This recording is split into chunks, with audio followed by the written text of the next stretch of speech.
আপনি ভারতবর্ষের যে কোনো জায়গায় আপনি বেড়াতে যাচ্ছেন বা কোনো কাজ বিশেষে যাচ্ছেন, রাস্তায় যাওয়ার সময় হঠাৎ করে যদি আপনার বাথরুম পেয়ে যায় বা জল তেষ্টা পেয়ে যায়, তাহলে আপনি সেই এলাকাতে পেট্রোল পাম্প বা যে কোনো হোটেল, সেটা 5 স্টারই থাক না কেন, 2 স্টার 3 স্টার যেই থাক না কেন, সেখানে ফ্রিতে ব্যবহার করতে পারবেন।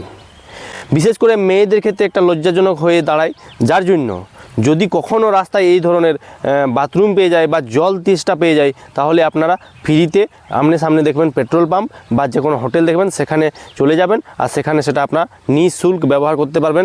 যদি সেই পেট্রোল পাম্প মালিক বা হোটেলওয়ালা বাধা দেয়, তাহলে একটা ছোট করে লিখিত নেবেন যে আমি আমার হোটেল বা পেট্রোল পাম্পের বাথরুম বা জল আপনাকে দিতে পারবো না, ব্যবহার করতে দিতে পারবো না।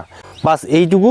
ইন্ডিয়ান স্যালাইজ অ্যাক্ট 1867-তে ক্লিয়ার লেখা আছে যে যদি কোনো হোটেল মালিক বা পেট্রোল পাম্প মালিক যদি বাথরুম ব্যবহার করতে বাধা দেয় বা জল খেতে দিতে বাধা দেয়, তাহলে তার লাইসেন্স পুরোপুরিভাবে ক্যান্সেল করে দেওয়া হবে।